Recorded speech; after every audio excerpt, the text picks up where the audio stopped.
Hey, Truth Seekers, welcome back. Zach here. In this post, I want to talk about a recent life experience I had and how that's just a microcosm of what we are all going through in this world, and why I think it's important for we truth seekers to spread the message of truth and justice because we really do need to heal this world, truth seeker. I'm going through a tough time right now. I'm trying to be strong. I'm trying to persevere. I'm trying to tell myself all this stuff's happening for a reason. It's going to make me a better person in the future. Somehow this is all just part of the path.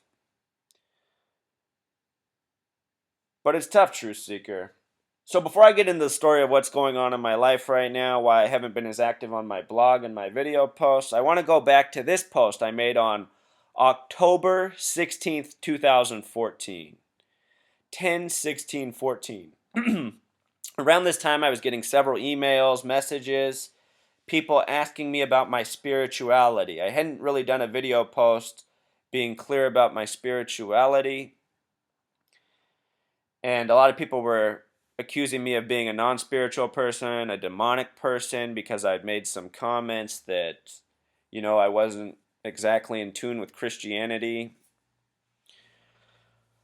So I clarified my position. I said, I think we need a new religion. I think all the religions of the world are fragmented truth meant to divide and conquer us. And we need a religion that's about, you know, bringing honesty to the forefront, bringing the golden rule to the forefront, and just being a good person no matter what, even if somebody really wrongs you.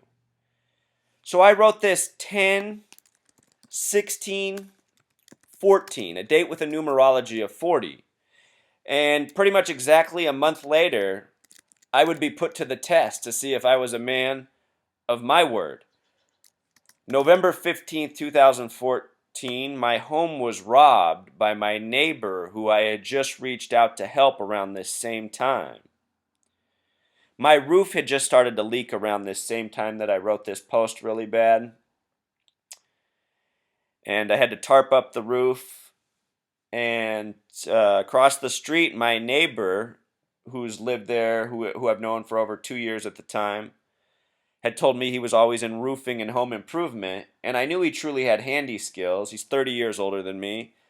And he installed a fancy bay window on their home. Looks very nice. So I know the man has skills. And, looking to be a good neighbor. Everybody on my block knows I'm a good neighbor. What's ironic about my block is it's all women on this block. The only two men that live on the block are me and my neighbor, who I reached out to help me out with this housing project. Well, long story short, Truth Seeker, this man defrauded me and he robbed my home November 15th, and he robbed it for a lot, Truth Seeker. He essentially stole about a decade's worth of my working life from me. That in part that's my fault for keeping so much stuff in my home. I'm not a flashy person though. He stole a ton of cash.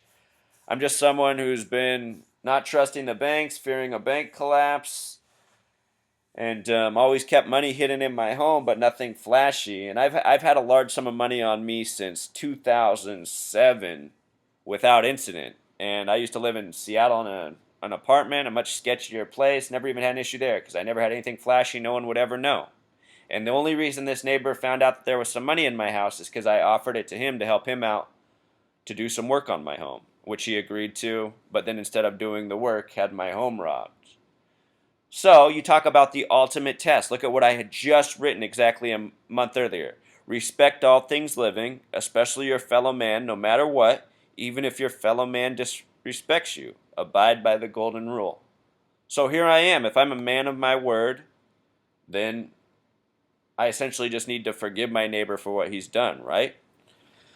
So, trying to take the high road, after I knew he robbed me, I confronted him, I let him know, I asked him why he did what he did. He essentially just mocked me, wasn't straight with me, told me to F off. So I went to the police, I let them know all the facts. They told me they were going to try to help me out. Long story short, they never did anything besides give me lip service. So in the beginning of December, I had a police officer show up at my house to let me know my neighbor had filed a restraining order against me, and I let him know that he must be doing that because he's fearful I'm going to retaliate since I know that he robbed my home. When he said, the police officer who delivered it, he said, "Well, just tell the stories you just told to me." He said the judge should not uphold this restraining order based on these conditions. Well, he was wrong. The judge did uphold the restraining order, and I let the judge know that day that they had now given power and authority to a man who had wronged me, and now he has more power over me, and it might not be safe for him to have that power. Well, time has gone on. This happened back in November, the robbery, the restraining order, December. The day after my neighbor got the restraining order, what I want to tell you, Truth Seeker, is he went out and he bought the exact same vehicle as me. The exact same vehicle. Same make, model, year, and color. And I thought, geez, you got to be kidding me. And who actually saw it before me was my neighbors when he came home with it, and they called me where I was to tell me that he'd just shown up with a brand new truck, the exact same one as me. And they knew what was going on already, because my neighbors aren't a fan of this man either, the women on the block. They all think he's a creeper. And honestly, Truth Seeker, I always thought he was a little bit of a jerk too. But again, he's my neighbor, and I just want to be cool with my neighbor and be nice to my neighbor and build rapport with my neighbor. And I've always been that way. I've always been a good neighbor everywhere I've lived. I think that's, something we all need to do, be good neighbors, be good to the people around us. And, I got to tell you, throughout my whole life, people always told me I'm too nice, Truth Seeker. Show you something else. The word nice has a simple English gematria of 33. The word mean has a simple English gematria of 33. Notice that mean is made up with the same letters as the word name, and in gematria, a name is supposed to sum to 33. But anyway, I think it's interesting that nice and mean are 31 through 33, like the ranging degrees of Scottish Rite Freemasonry. I think there's definitely something there, especially the phrase "nice guys finish last." You think about that, it's kind of like the bottom, if you look at it in this spectrum, 31 through 33. The word knowledge sums to 96 if you add 31, 32, 33. Anyhow, so here I was thinking, man, I tried to be nice, and now look at what's happened. I have essentially been robbed for 10 years worth of my working life. But like I told myself then, I said, everything happens for a reason.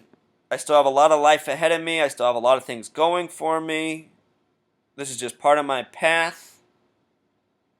I'm going to keep on moving on. And that's what I've been doing. I've been ignoring the neighbor. But something really got into my neighbor this week, and it makes me wonder about this whole numerology thing and the power of numbers and what's going on in the world. I kid you not, Truth Seeker, it was March 3rd this week. 3-3. I was working in my front yard, mowing the lawn, doing the weeds, and my neighbor comes past my home in the truck that he bought that looks exactly like my truck. He bought it with the money he stole from my home. Keep in mind, this man's unemployed. Since filing the restraining order, he's bought a new vehicle. He's bought 3 sets of wheels for 3 different vehicles. Nice big wheels, including this truck he got. True Seeker, I never owned wheels in my life. I'm not into flashy stuff. I'm not into materialistic stuff. I was saving my money for a future goal. I want to start some sort of movement to make things better, just like with what I'm working on this video blog, this written blog. So now I just have to look at this. I have to look at my money being blown on a 3rd vehicle for 2 people who live in a home. He put a new garage door, this fancy garage door with windows. I mean, it looks really nice. Put that on his house. Put a new fancy front door on his house. Did a big landscaping project. I saw a furniture truck pull up a couple months back, unload a sofa, and it looked like some sort of hutch. And Truth Seeker, I know that all this is being done with the money stolen from my home, so it's hard to watch, especially when it's across the street, but I've just been sucking it up, and every time I say, okay, this happened for a reason. This is supposed to make me stronger. So anyway, this week, March 3rd, I'm working in my yard. Drives by, rolls down his window, flips me off, and says, "Hey, fuck you, neighbor." And I'm thinking, what in the world? But I know I have this restraining order. I'm not supposed to communicate with him, so I just ignored it.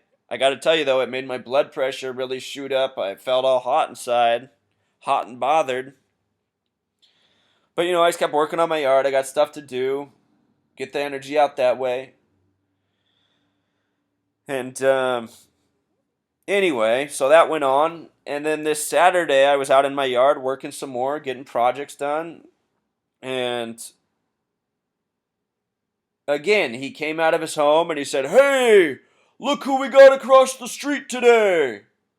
And I'm thinking, what is going on with this guy? You know, he hasn't been doing any of this since um, October, November, or November after the robbery. You know, there hasn't been anything since the robbery. He hasn't, besides taunting me with these purchases.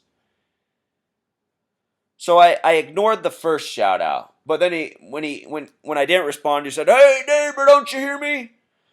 And I turned around and I said, "Man, fuck you. You know you have a restraining order. You're not supposed to be communicating with me. Stop talking to me." And then in that instant, looking at him, he pulls his cell phone out of his pocket, aims at me. He said, "I'm recording you. I'm recording you right now." And I said, "Man, I don't care if you are recording me. This is just going to show the police what an instigator you are." I said, "Go show the police." So anyway, he went back and I continued to work on my yard. He drove off, thinking, where's he going? And about 10 minutes later, two cop cars showed up, and then followed by another two cop cars. So within 15 minutes, I had four cop cars in front of my house. Only one of the police officers approached me. The other three just like got in a little small congregation and stood essentially on the street in front of my house over by their vehicles.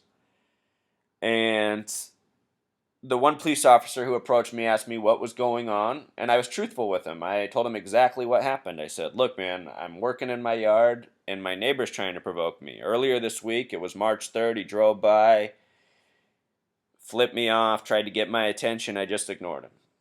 I said, "Today, he came out of his house, started shouting across the street. I ignored him. He shouted some more. I just responded out of anger." And he said, "So you're admitting that you communicated with him and you know that you have a restraining order?" And I said, "Yeah, I guess technically I am, you know." I said, "Can I not do that from my own property and my own flower bed?"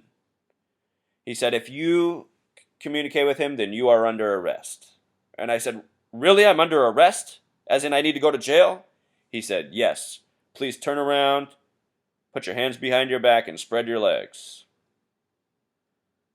And I said, "Officer, are you really going to arrest me?" He said, "Yes, I'm arresting you right now." I had the handcuffs on me. I was thrown in the back of the police car. What was nice is I lived next door to two sisters who lived together. They saw this. They came out of their house, and from the back of the car, I could hear them yelling at the cop that it wasn't me. I'm not the problem. It's the person across the street. They were saying how they want him out of the neighborhood. I'm a good neighbor. Also, I have a single woman who lives across the street. She came out too, and she was trying to ask if she could help somehow. Again, Truth Seeker, him and I are the only men that live on the block. We're surrounded by women. I truly am nice to all my neighbors. I help them with their heavy lifting. I help them mow their lawn. These women are older. And anyway, it didn't matter. It was too late, you know. I had to go down to the station. I had to write a written statement. Then I got thrown in a holding cell. And then I got put into a larger cell that had 9 other people. So I came in. I was the 10th person. I got the final bunk. I filled out the room. And while I was in the holding cell, I was just thinking, my goodness, man, this man has really brought something into my life. You know, he's robbed me for almost all that I'm worth. You know, I still have some equity in my home and a vehicle, but I really did keep pretty much my life savings in my home, and I've pretty much kept my life savings on me since 2007. So some people might say, well, only a matter of time, but what I would say is, look, I'm not a flashy person. No one knew I had anything. No one knew I had any money. It was always just hidden. It was always there just in case. And the reason I don't keep it in the bank is because I don't trust banks. And, you know, I have a small banking account for where we need it, but that's just never where I've kept my money. They don't pay interest. I know they can freeze people's assets when stuff happens. I know the government can seize money easily or through the banks. So to me, in my mind, it's just as much of a risk to keep your money in the bank as it is hidden and secret in your home. And like I said, I had it on me since 2007. Recently, I reached out to this neighbor to have him help me with a project. I offered to pay him cash. He asked me if I kept cash in my house. I told him I keep a little bit as an emergency. He's like, "Wow, you keep cash in your house? I never." He said, "If I had $1,000 in my house, I'd be so nervous." And I said, "Well, I said I just try to keep things low key and not be flashy and be safe." And he's like, "Wow, well, you're braver than me." And now in hindsight, it's just all so obvious. He was just, ugh. Anyway, Truth Seeker, while I was in jail, I just had like this moment of clarity. I had this moment of clarity about the world we live in. And it's just motivated me. I just feel like, because this has happened to me, I really have to do something to make this a better world. Not for myself, just for all the people that are suffering through injustice and the awful things that we all needlessly go through. I'm having trouble understanding why this has happened to me, but it could be because of this video post or this written post that we're just staring at on the screen. Let's read what I wrote. We need a new religion, a simple religion. Be honest. Respect all things living, especially your fellow man, no matter what, even if your fellow man disrespects you. Abide by the golden rule. And grow food. And why did I write grow food? I think local agriculture is part of humanity. I think we're supposed to have it. It's supposed to be with us. Organic, real, local food. I think that's something that's been stolen from us, but we've never really acknowledged it because we've been so pacified by the abundance of food and calories within a short arm's reach of almost all of us. Almost all of us in this world have grocery stores and food all around us in cheap form. So anyway, and then I wrote, if you say this person would be slaughtered, I say to you only by the cruelest of people, who are few and far between. And Truth Seeker, I have to laugh at this because I have essentially been slaughtered in a way. I'm still alive, but I'm getting slaughtered right now. When the cops had me in custody down at the jail and they were talking about what happened, they started saying, "Man, you are getting screwed at chess. You need to become a better chess player. This guy's playing chess with you and he's beating you up." And what I responded back to him, I said, "Look, man, I'm not a chess player. I don't see this as a game. This is my life. I really had nothing but good intentions for this man. I reached out to help him as a neighbor." And True Seeker, even before all this, I have been really good to this person. We live in small one-story homes. He's 30 years older than me, the person who robbed me. When he first moved in, it was the time of year where I was working on my roof, cleaning my gutters, and I came down from my roof. He came over to introduce himself while I was up on my roof, and he asked if I could help him out with his gutters because it's hard for him to get up on the roof, and I said I'd be happy to as a new neighbor. So one of the first interactions between him was that I cleaned his gutters for him for free. Just trying to show him, hey, I'm a good person. I'm glad you're on the block. Happy to have you here.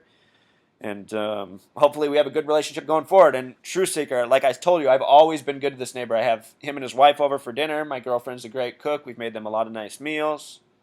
I used to have a medical marijuana grow. I gave him a lot of free marijuana in that time. I've let him borrow tools.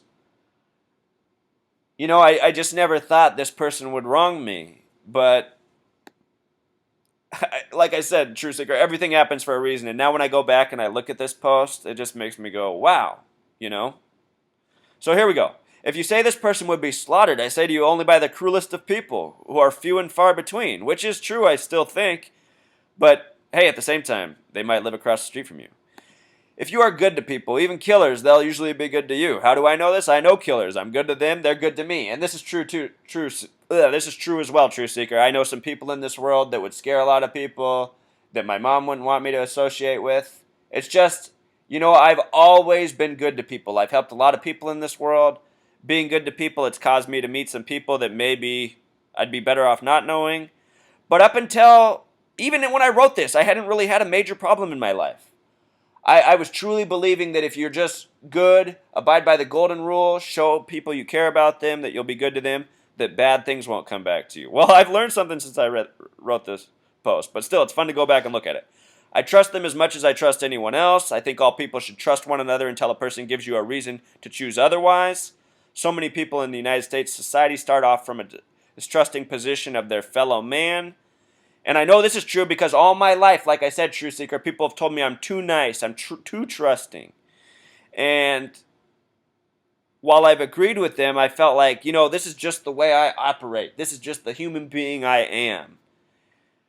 I don't know what it is about me, Truth Seeker, but since I've been young, I've just wanted to bring something better into this world. I saw from a young age my parents had to work so hard. We're not very happy people. We're taking it out on themselves. We're taking it out on me. And, you know, I could see something was wrong. Something needed to be better. So many people in the U.S. society start off from a distrusting position of their fellow man solely based on assumptions, mostly stirred up by the mainstream media.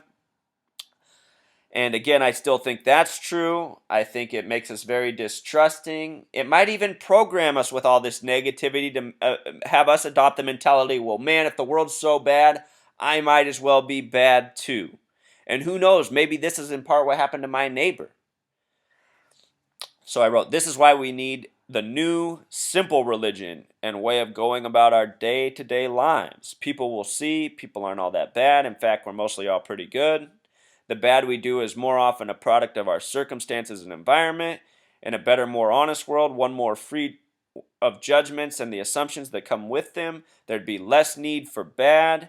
There'd be less need for insecurity. There'd be less need for the ills of our day. So anyway, Truth Seeker, I'll tell you a little bit about while I was in jail, how that went. I've never been there before. If you've never been, maybe you can learn a thing or two here. Or be more mentally prepared if you ever do show up.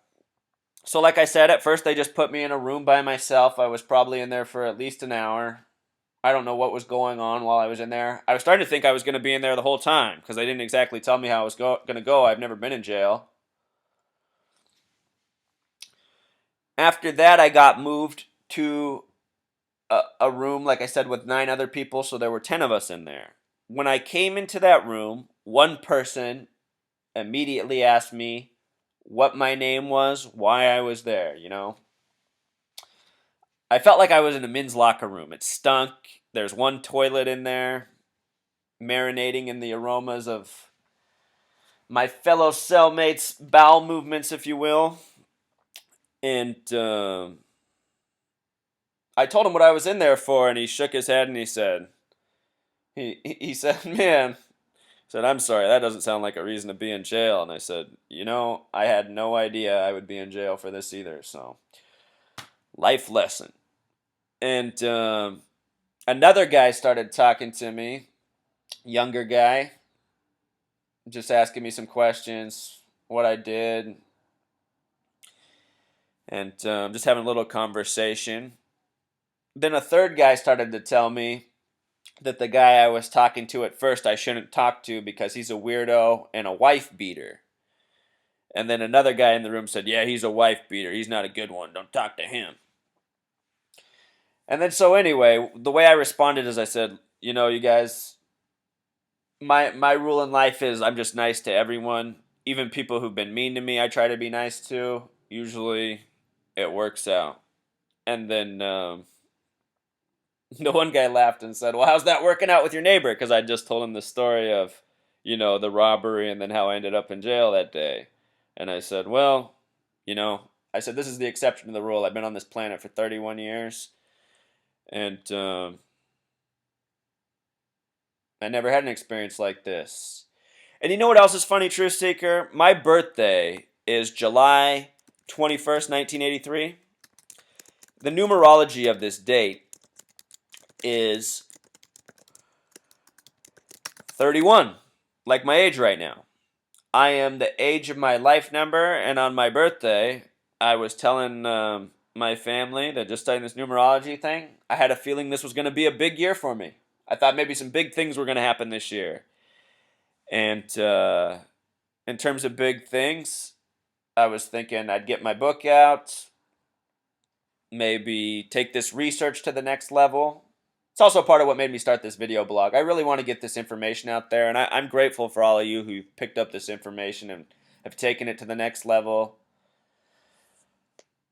A lot of you have really impressed me. I think some of you are already better at this research than I am. You guys are doing some great comments, and I wish you would just start your own blogs and YouTube channels, because the things you're writing in my comments section deserve to be information out there for the masses, for more people to experience this. But anyway, so now I'm looking at it, I'm going, man, the year of my life number, this really is a big year for me, but not at all in the way I thought it would be. I've essentially lost all the money I've accumulated in my working life. I graduated from college at the age of 21.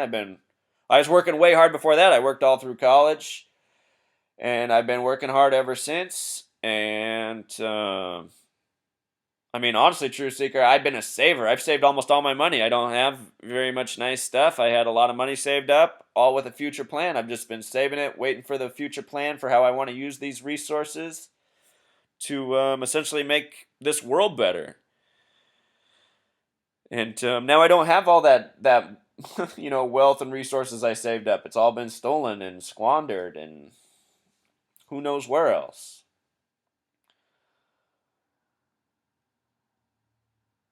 So also while I was in jail, something clicked in my mind. I asked myself, I said, really, in truth, this is looking like a pretty bad year for me. When was the last time in my life I had this bad of a year? And I was thinking on it. And, I've never had a year anywhere near as bad as this. But thinking back, I remember 13 was a pretty rough year for me. Just because our boundaries changed for school, so I got separated from all my friends and sent to another school. And that school, I just realized like I was at an age where it was harder to make friends, and a lot of cliques were already established. And I had a few things go awry that year. 13. So now I'm thinking, 13 and 31. Look at that. These numbers are reflections. They're connected to my life number. They both have a numerology of 4. So that means my life number is also 4, because 3 plus 1 is 4, just like 1 plus 3 is 4. And, it just really has me reflecting. I learned about astrology about a decade ago, and the more I learned about that, the more truth I saw in it. And again, Truth Seeker, the more I learned about this numerology, again, there's just some real undeniable truth in it. Some people say God is the master mathematician, and perhaps that is exactly what I'm witnessing and experiencing, and perhaps this is all really part of God's plan, what's happening for me. I intend to live a lot longer. I intend to do a lot more in this world. I realize that I've lost a lot, but at the same time, all that I've lost can be achieved and recaptured very quickly by working with a large community of people and their resources. So pretty much, maybe this is the message God has for me, that I've been trying to do too much by myself. And maybe he's shown me, you got to switch it up. You got to do something else. This is the message. It's time to do something a little bit different. Or maybe he's trying to tell me my philosophy on life's wrong. Or maybe he's trying to tell me I shouldn't be talking about new, simpler religions. There's a lot of different ways it can be interpreted, and I'm trying to still make sense of it all. But it seems apparent to me that the higher power is at work on me, and he has a message for me. So I'm trying to make sense of it all, Truth Seeker, and I'm trying to share with you what I'm going through, the mistakes I've been going through, and I hope somehow you can take some sort of inspiration out of this. Or maybe see something that, parallels to your life. So anyway, while I was in this jail cell, I didn't talk about numerology. I didn't talk about gematria. I didn't talk much about my life because, again, I'm in a room with people who are in there for all sorts of offenses. And, I don't know. Again, I don't want to be judgmental, but possibly not the best community to share too much information with. So here's what's funny. When they found out that I had just gotten to jail and were in their jail cell, they all got a little bit jealous because they apparently the jail cell that they put me in, and I think they put me in it because I have no arrest record and I was arrested on this pretty weak charge. Anyway, the jail cell they put me in is one that you're supposed to work your way up to. It happens to be the only jail cell with a TV in it. And the other rooms have populations of people that are a little bit more sketch or suspect, if you want to put it that way. So anyway, they were saying, man, you're lucky to be in here. You should really be in there over there with no TV and all the heroin junkies and blah, blah, blah. But anyway, after being in the room for a while, that evening, it was Saturday evening, boxing came on NBC. And as it happened, I guess it was the first time boxing was on in 30 years on NBC. And because that came on, it got everybody in the room talking about the upcoming Mayweather-Pacquiao fight. And one of the guys asked me who I thought would win the fight. He was confident Pacquiao was going to win. And so I said, well, you know, man, honestly, I've never seen Mayweather or Pacquiao fight. But I said, I do have an opinion on the fight, and I'll share with you what I know. And I told him about the Mayweather gematria, the Floyd Mayweather gematria, the knockout significance. If you haven't seen that post, Floyd Mayweather is currently 47-0 with 26 knockouts, right?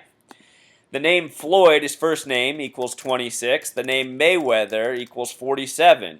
And currently he has 26 knockouts, which is abbreviated KO. K is the 11th letter, O is the 15th. So even KO with simple English gematria equals 26.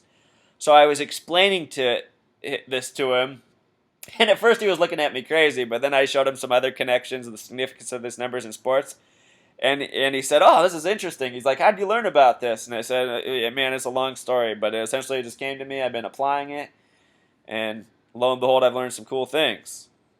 So he's like, so what do you think it means? Who do you think's going to win? And I said, well, you know, I don't know for sure who's going to win based on these numbers. I said, I've tried to make sports predictions before these numbers, and they haven't turned out right.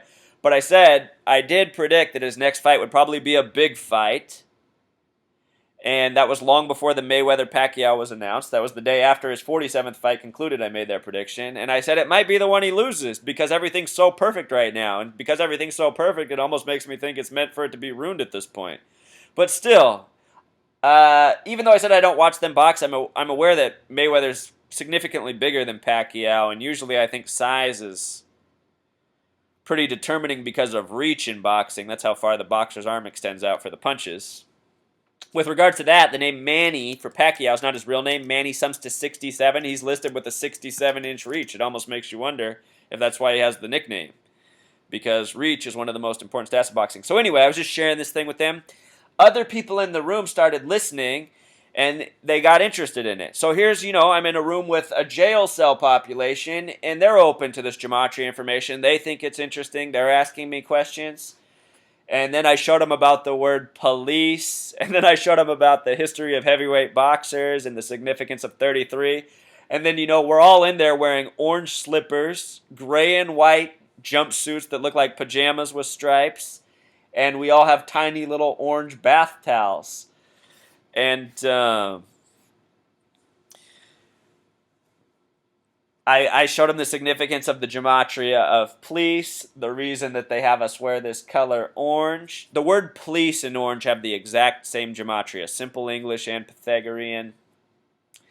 And then I asked them if they remembered things like the Rodney King beating and showed them that, and they were like, yeah, it was just all making too much sense to them. People in jail understand injustice. Believe that. I'm sure there's a lot of people in jail who truly are threats to society, but honestly, everyone in that room, even the two guys bickering with each other, to me, they all seem like manageable human beings where if they were in the right community, had the right people around them, they wouldn't be much different than you or I. And I really do think life is mostly a product of circumstance, influence, and when people are put in an okay situation where they're safe and their needs are met and they have quality people around them that they can do all right. And so Anyway, what I'm taking away from this jail experience is I got to get smarter as a person. I got to continue to be strong. I have to see what the purpose of all this is. And it makes me just want to make this world an even better place that much more, Truth Seeker. That's really all I've been doing this for. You know, I'm not a bullshitter. Since I've been a little kid, all I've wanted is to make this world a better place. And, you know, for a long time growing up, I thought I'd be a lawyer and I'd go out and I'd advocate for, you know, justice and make big changes. Those were my dreams as a little kid. But as I got older, I saw that the legal system really didn't work that way. And anyway, I decided that the change has to come from without or from outside the system, not within. And that said, I was just in court all day yesterday, and I hired a public defender, and he felt like a man of integrity and someone who was really concerned about justice and doing right for others. And I saw myself in this person, so it was nice to have the services of someone like that. But anyway, Truth Seeker, I really just wanted to share with you what's going on in my life. It's possible that I'll have to go back to jail when I go back to court. We'll see. It's possible I'll have to pay some fines. If I disappear again for a block of time, that's what's going on. But also, you guys should know that in the coming months, I might not be quite as active. I'm still going to try to do video posts. But there are some things that I have to get taken care of in my personal life. I really do need to sell my home and get out of this situation because it is draining me. I'm trying to be strong. I'm trying to take the high road, but living across the street from a person who robbed me and got away from it and now who's purposely going out of their way to provoke me and have me put in jail. It's just, you know, it's a lot. It's not good for me, So yeah, I got to take care of some things in my personal life. I have to fix up this home. I got a lot of water damage when the roof started to leak that I haven't been able to get fixed because again, I tried to pay my neighbor to do the work who had the skills, but instead he robbed me, and so I lost the resources to get the work done. So I have to figure out how to get something in place and get this home sold, and just to get to someone where a place where I feel a little bit safer and you know have more peace of mind essentially. So, as always, Truth Seeker, I appreciate you listening to my message. And I appreciate all of you who share all the work I've done and who are doing this work themselves. And I wish you all well, and I hope none of you have to go through anything this awful in your life. But if you ever do, just remember, I'm telling you, everything happens for a reason. So, chin up. Be strong, and hopefully we'll be living in a better world in our own lifetime, you know. That's the vision I'm going to keep, and I'm going to keep working at it, despite this pretty significant setback.